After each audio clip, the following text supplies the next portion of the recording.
What's going on, everybody? It's June here. I want to talk about the market that I am in. We do a lot of marketing in South Korea, so let's talk about it.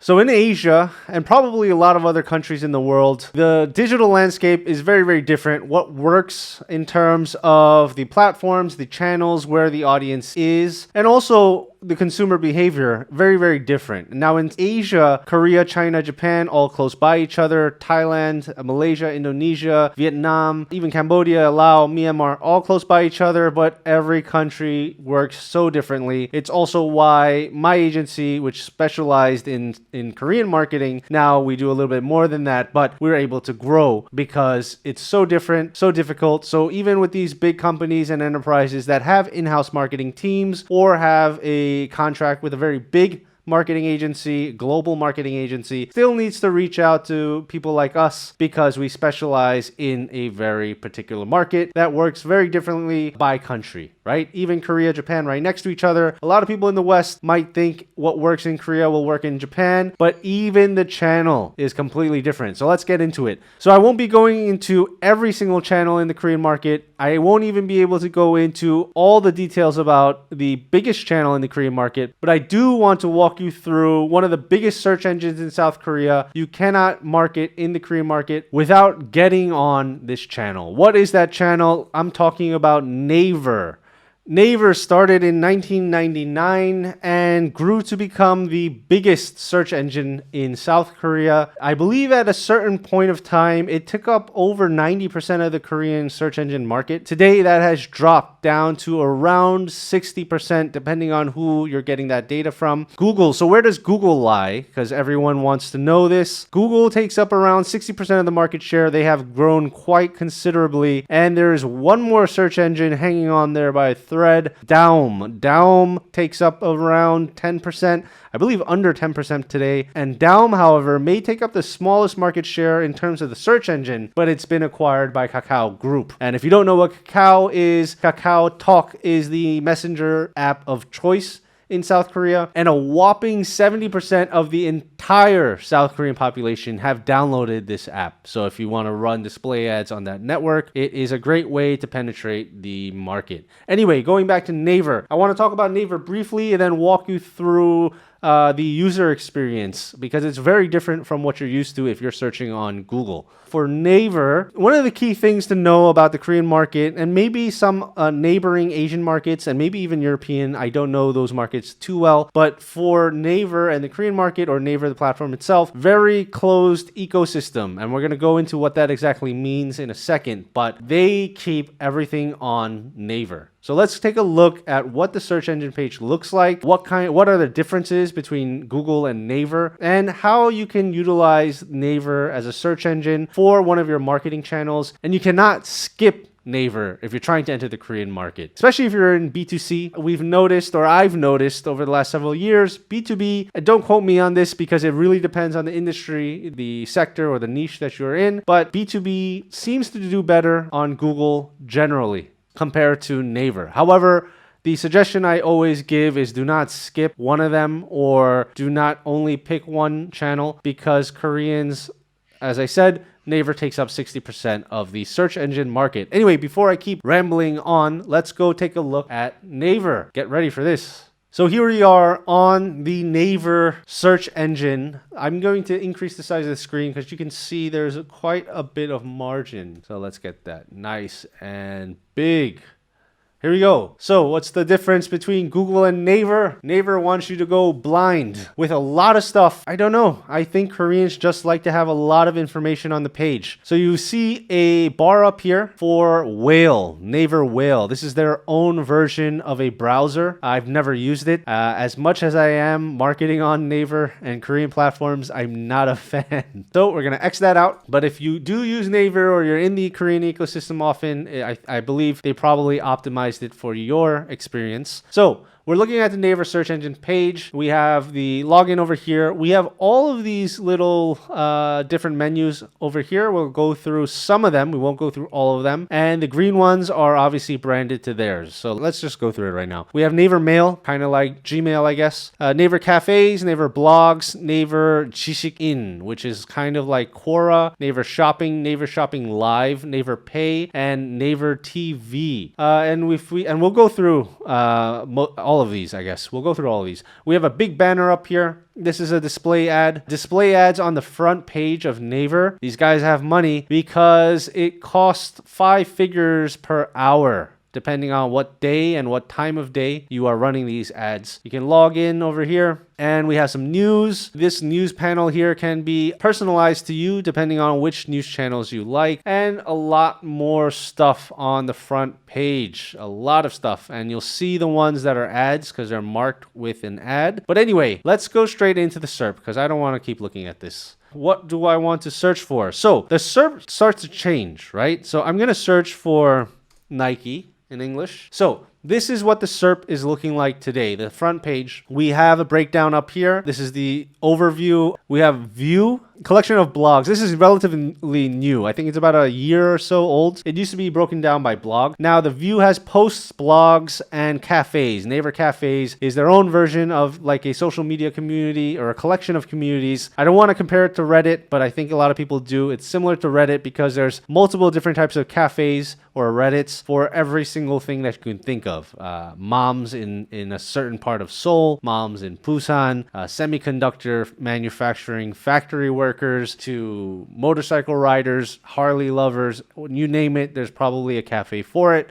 Images. Then we have Jisik-in. This is their version of Quora. Videos, shopping, news, dictionary, maps, and books. And there's more. Music, encyclopedias, audio clips, and Haksur Jongbo, Naver Academics, and options for your search. Anyway, let's go into the SERP. How is it broken down? On the side, we have a widget menu with some information about COVID-19, probably because we searched for Nike. We'll see how this changes. By the way, wear a mask, social distancing. All right. So up here, we have a dedicated section just for Nike with some links to specific pages, quick breakdown or a quick description of what we're looking at, and a deep link, or maybe it's not a deep link, and a link to Instagram and YouTube. The next section we're looking at a complete section of ads. This is all paid ads, search ads. They're called power links in Korean, and you'll see that the breakdown of the actual entire SERP is half of it is ads, sometimes even more than half. So we can tell there's more ads shown on the SERP than there are on Google, right? I think on Google around 2 or 3 ads. Here we have a lot more. Also, there are little thumbnails available, and there's more links, extensions, and links available on each ad. Scrolling down out of the ad section, we have a quick banner for Naver Pay, which is like their own payment gateway. It makes it very easy for Naver users to purchase things. We'll go into that in another quick second. We have some financial information here because Nike's a huge company. They have stock. People are interested in it. Then we have Naver Shopping. Naver Shopping shows up because we're talking about Nike, where people can purchase from e-com stores. Nike Shopping comes up, and you'll see here we have 2 boxes also highlighted. These are also ads that you can put in, and the breakdown of different categories and so on and so forth. Scrolling down a little more, we have websites. Now, websites, the number one question we get asked about is SEO in Korea and Naver SEO. Websites usually not this high up on the Naver SERP.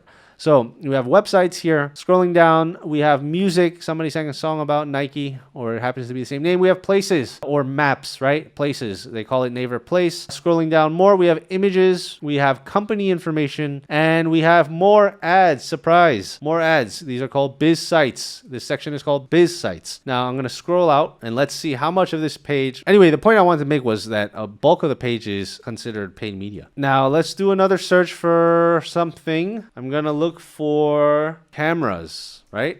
This is camera in Korean. So now it changed a little bit, right?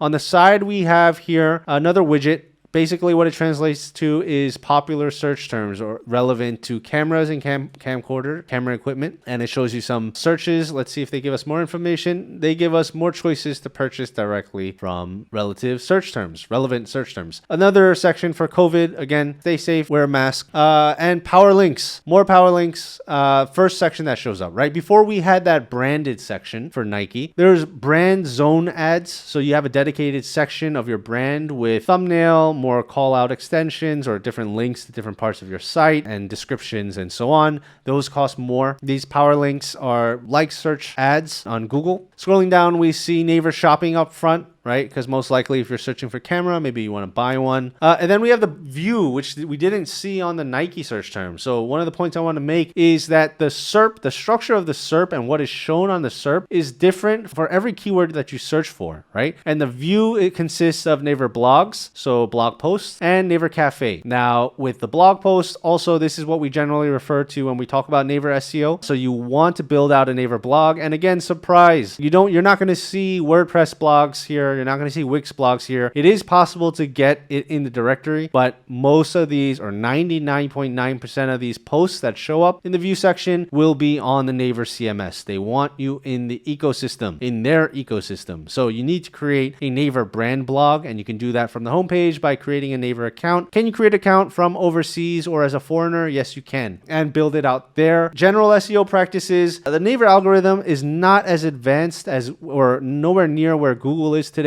And so but it does work a little different. General writing practices, again, this is not technical advice, but providing value to whoever your target market is or your buyer's persona is, or who you want to read your blog or purchase from you, right? Because we're not going to go into Naver SEO today on this. Scrolling down, we have another section here, cafe secondhand sales. Similar to shopping, but this is all secondhand sales, right? I can buy secondhand stuff here. The biggest one, 중고나라, which is secondhand country. But it started off as a cafe and it grew into this mega platform in Korea where everybody buys secondhand stuff. And Korea is relatively small, so you can purchase. It's not like purchasing from New York and Hawaii. Seoul and Busan is a 3-hour train ride on the KTX, which is the high-speed train in Korea. Okay, moving down, we have images, nice pictures, and then we have encyclopedia, like Naver's Wikipedia, and then we have place, again, where you can purchase things, and then we have websites. So websites did show, and you see here, websites are at the very bottom of the page. And if you go into the websites, because this is something I explain often, again, surprise, more paid media,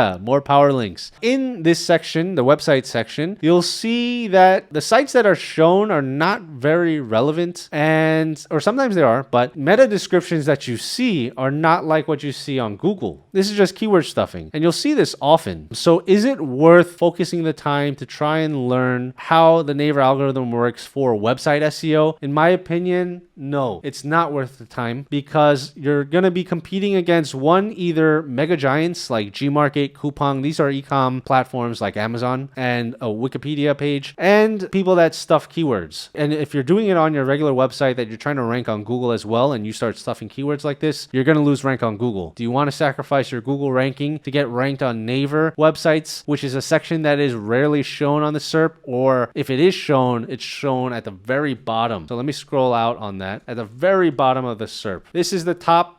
I did the search. We have ads and shopping. And again, within shopping, we have ads, we have blog posts, we have places, images, and so on, blah, blah, blah, blah. And you have these websites down here. And again, remember, I mentioned that it's not every keyword that you even get the website section. Right. Let's do another search. What else do I have in front of me? I have just a bunch of text stuff in front of me. I'm gonna search for baby diapers in Korean. This says baby diapers. So we're gonna do a quick search. I just want to do this to see where websites show up, as I didn't plan this video. I just got on call after explaining this to one of my colleagues. We're scrolling down. Oh, this one has websites as well. So, but anyway, it's also at the very bottom. And then on this page, we have 연관 검색어. This is relevant search terms. So this can be, what you'll see often is, and I used to do this a long time ago, this can be manipulated very, very easily with very, very basic macros. That what I mean by that is just bots, repetitive searches and clicks. And so a lot of companies try to get on here as well, because people do end up clicking this. But anyway, we saw this wasn't there on the earlier page, and And we saw that the biz sites, the ad section, biz sites, was also at the bottom of the page on most of the other search terms, but not here. Let me do another quick search to see if I can get rid of the websites. I'm going to search for maybe Thailand travel.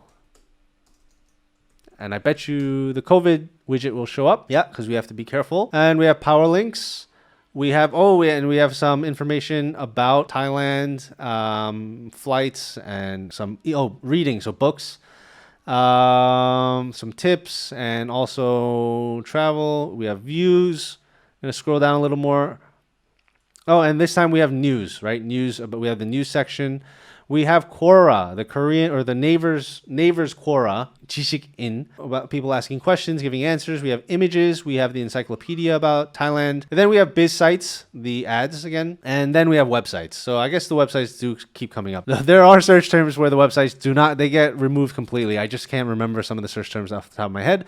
So the top ones, obviously, super relevant. Happy Thai, Korea, Thai travel, Phuket travel. And then this is a Thai government website. And then we scroll down to the fifth one, and we have a bunch of keyword stuffing. So it's not worth it to me to compete with this. And okay, anyway, going too much into it, I just wanted to do a quick overview of the platform. And the last term I'm going to search for is pizza. It's my favorite food, and I might eat that tonight. So the power link section, it's not just 3 links at the top of the SERP. It's in your face, and you got to scroll through them. There's like 12. Some of them have thumbnails and multiple extensions inside. So money talks on the platform, and you need to be running ads. Scrolling down, we have place, of course, because we're talking about pizza, and probably people are looking for a local pizza joint. Here is a new section about the recently opened pizza places, and they have a call to action to add yours, like Google My Business. And then we have the view section with blog posts and cafe posts. Oh, and then we have the website section up here, Naver shopping. So complete dedicated shopping section with more ads over here. Scrolling, I'm getting hungry. I'm going to have to end this video soon. Then we have a section with videos that we didn't see earlier. And again, more ads at the end, just in case you needed more ads in your life. They have a biz section or a biz site section down here to shove more ads down your throat. And a pizza or Visa. It's a movie and some other stuff. Okay, now within the SERP, because we're looking at the overview, overall, 통합, total section of the SERP. Now we can break it down by clicking on all these. So all these sections, you can click for more. So if you want to see more ads in your face, you can click for more, right? And most of the time, you're not going to click that. So CPC counts, your bidding counts here, because let's look. There's 2 pages of ads. You don't usually even click on the second page of a SERP. Nobody's going to click on the second page of an ad.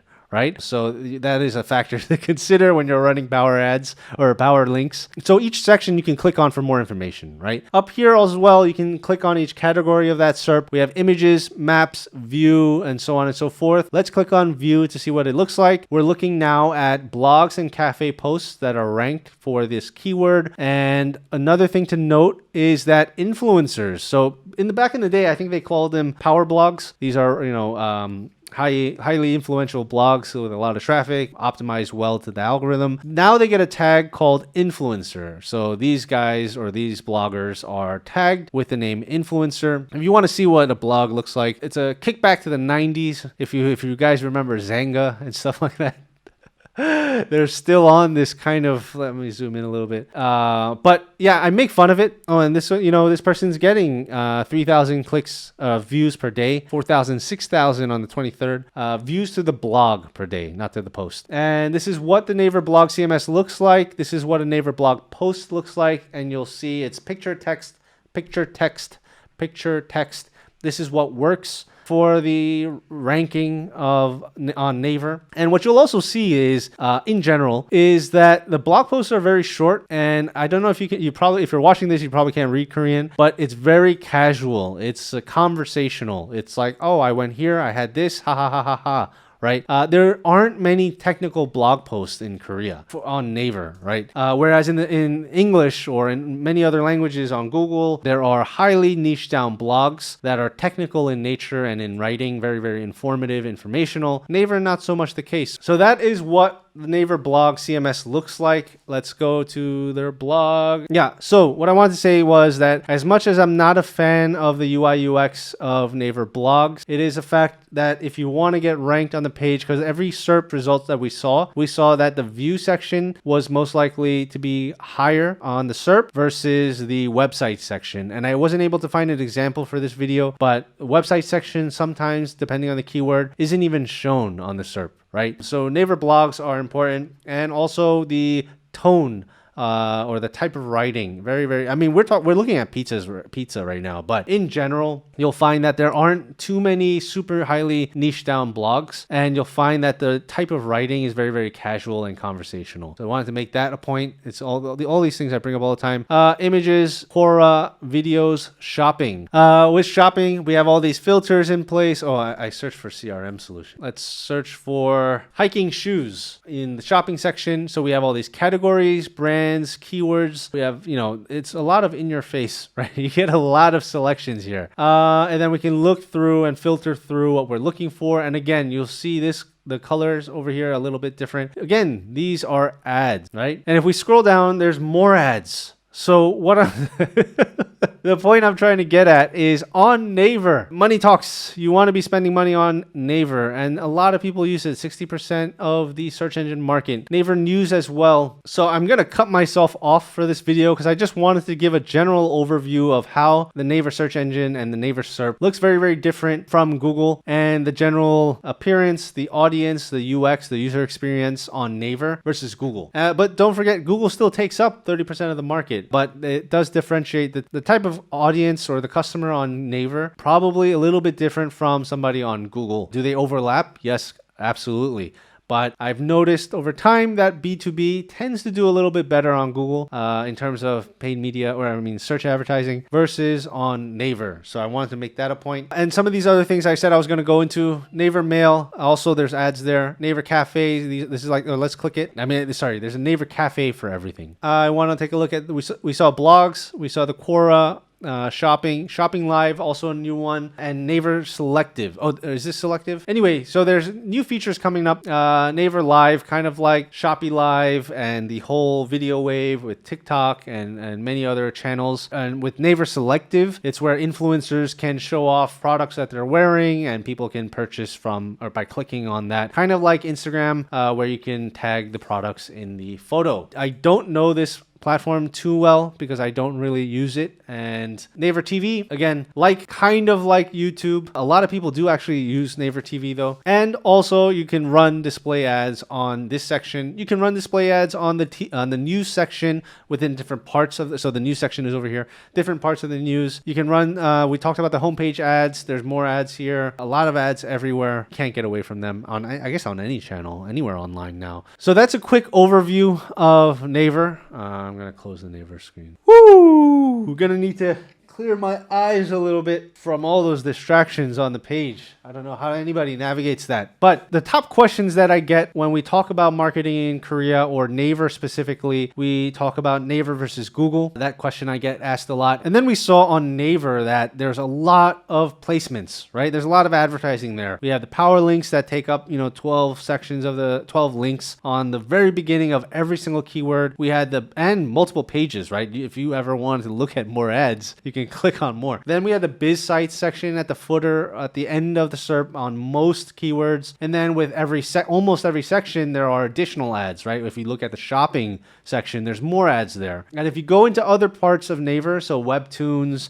News, Naver Shopping Live, there's more ads there, right? And so with Naver in Korea, that takes up 60% of the search engine market, meaning a lot of consumers are searching on Naver. You want to be running ads there. So the next question that gets asked is, how do we enter the Korean market? In terms of channels, I don't want to go into all the different kinds of strategies right now, but in terms of channels, you can't skip out on Naver. Organic is a great way to go. Inbound marketing is something that I love and I believe in, but with Naver, to make an impact quick, you should be going for paid advertising. And especially if you're watching this video, probably means you're not Korean or you're not familiar with the Korean landscape. And so paying for it will be faster than trying to learn the ins and outs, the algorithms, what works, and going from there, right? So it is pay to play. So just to wrap things up, Naver, very, very different. Naver, very, very important. Naver, very, very money orientated. So you want to be running ads on there if you're trying to enter the Korean market. If you want to talk about Naver SEO, I would skip the website optimizing for Naver. You can optimize your website or blog in Korean for Korean SEO on Google, but for Naver, I would put the focus more on building out a Naver brand blog. So creating a Naver blog on Naver CMS or the Naver blog ecosystem and writing out your posts there. And remember the tone of voice, the messaging, a lot more casual, a lot more conversational, like speaking to a friend almost. And that, I don't want to say stupid, but image, text, image, text, image, text. And posting times and posting frequently, all considered for the Naver algorithm. Keyword stuffing doesn't work as well as before when it comes to Naver blogs now, but you still want to optimize for your keywords. So I hope this video gave you a little bit more insight into Naver. Naver, the website, can also be put into English to a certain extent, but with the Korean market and the Korean consumer, even though the average Korean can speak a modicum of English or basic English or even proficient English, they still want everything in Korean. So that's another question I get asked a lot before I go, want to answer it. Can we just run our campaigns in English because many Koreans speak it? No, you need it in Korean. You need it localized, you need it contextualized, and you need the creatives and the copy to fit the Korean market. Copywriting in Korea also very different from English copywriting, in my opinion. What works in Korea is very, very different. So that is the case for the Korean market. When it comes to Naver being the biggest search engine in South Korea, there's many other channels out there, but I hope this gives a little bit more insight into the Korean digital market and marketing. I hope that gave you a little bit more insight into Naver as a search engine in South Korea, the biggest search engine in Korean market, and how Korea differs from many other countries. If you're in Asia, you might already be familiar with how maybe every country is different, because in China we have Baidu, in Japan many use Yahoo, Thailand everyone's on Facebook and Google. Every country is very, very different in this area, and it can make it very easy or very difficult to enter that market. Anyway, that's Korea for you in a quick, 10, 15 minute video. I don't know how much I'm going to edit this. I've been blabbering all day, but I hope that helps. And if you have some questions, leave them in the comments. I'd be happy to answer them and maybe make some more videos about Korea. It's a very fascinating market. So I hope this helped, and I don't know, subscribe maybe a little bit, please. Click it, the bell too. Yeah. Okay. Thank you.